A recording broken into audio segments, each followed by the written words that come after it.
So when we got down to where the Pete's opens up into the Colorado, we just threw down our packs.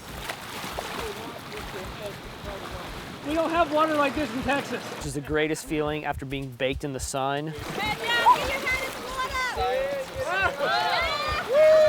We got to camp and we kind of like had a siesta time. We set up a tarp, but even under the tarp, it was like roasting. It's very, very hot right now. We were noticing even amongst our students how there's sometimes some discontentment. We get down here, the river's awesome, but it's too sunny. Like every part of your life on this side of heaven will have both of those things. We're actually praying for our students to have contentment. Content in the adverse. Everyone's in different spots. God has us on different journeys and praying that each person would be content in their process that they're on. We're SROM, Solid Rock Outdoor Ministries. We've spent the last 30 years training people to be leaders in the wilderness. This time, we're taking a group of SROM veterans on their own course into Red Rock Canyon and the remote Grand Canyon to go deeper and live 15 days in the wilderness. Get up, we'll fight the darkness right beside you day in, day out. Forget the days behind us now. You are here to stay out. I'm ready for the adventure.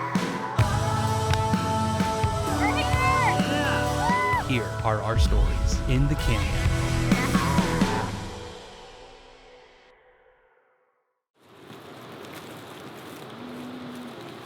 Yeah, this is all I'm eating for today.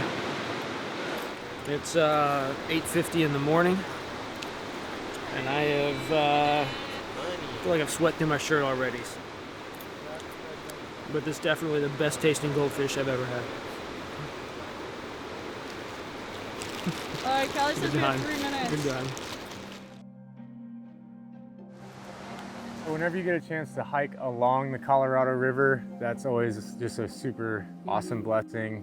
You need a permit to do that. It's got to be specific on your permit to do that, and we got to do that.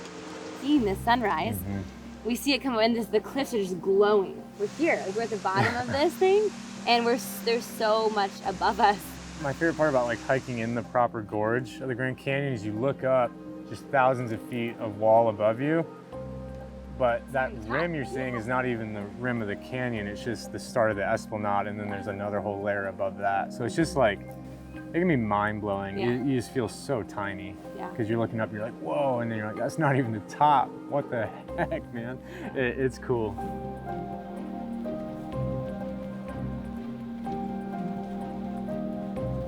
But we got up early, and we hiked for the most part in the shade, and we were still sweating buckets. All right, that's just how hot it is down here. It's just this fantastic little oven that you cook in. It's like an easy bake oven. I bet if someone made some dough, we would have some cookies at the end of it. Our LODs that day were Callie and J-Rob. On our map, we had a little bit of beta, but we knew the trail we were going to be taking wasn't on the map. Okay, time for Focus Nation, everyone. We're trying to get down this really sketchy part, so some people have been passing packs and some people have just been keeping them on, so we're just trying to be really cautious as we go down this little sketchy area. Did you expect this with the map? We did expect there to be some cliff areas that were going to be a little sketchy. She's so good. Feels super safe, valued. Good day with Callie in charge. I saw Callie really progress, and one of her big things she wants to progress in is just her maps and navigation skills, catching little things about navigation as she goes. J-Rob really empowered her in that, and I think she kind of came to another level on that day. We were coming up from the river. We had just taken a shade break, and then we just hit the steep incline hard. That hike, we were dripping more than we ever had been. Off of people's brows, I looked at them and just streams of living water, basically. Looked like me on my wedding day. And so Keith was behind Jess, his wife, and then I was the next one in line. We just noticed Jess stopped. Pass out. What'd you say? Keith, he pulled her aside. She was like, I need to get my feet up. I'm gonna pass out. I'm gonna lay down right here so your feet will be up. His pad up his back. It was no fun. see your bride in that situation, but I'm just glad I was there to help because I kind of I knew the history of it. I know how to make it better. She has a thing called vasovagal.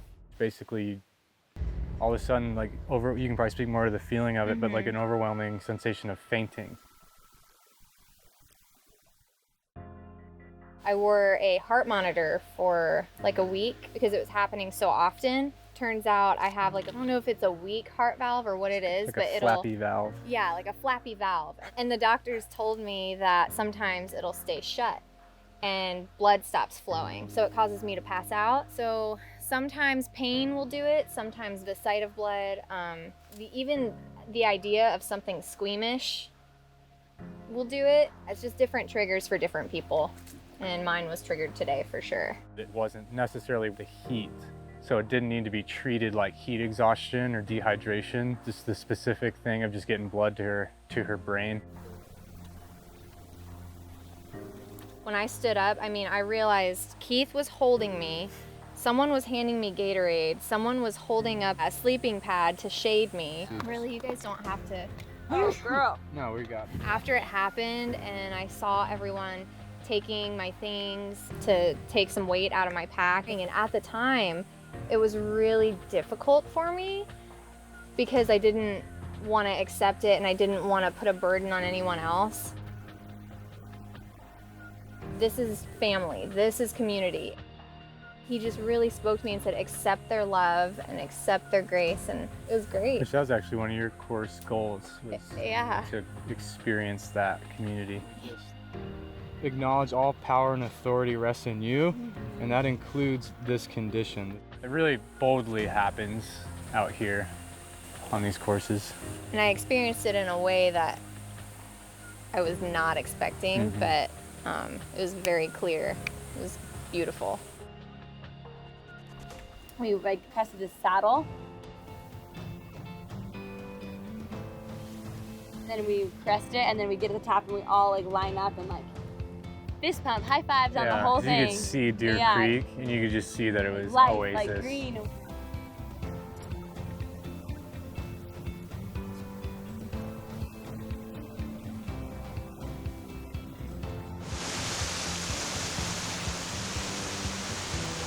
This is the coolest thing we've ever seen.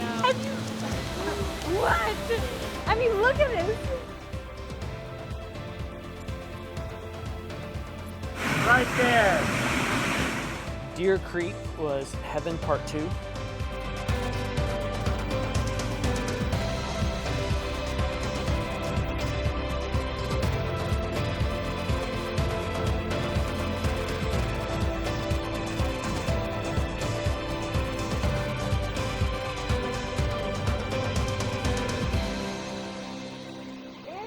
Incredible! I don't want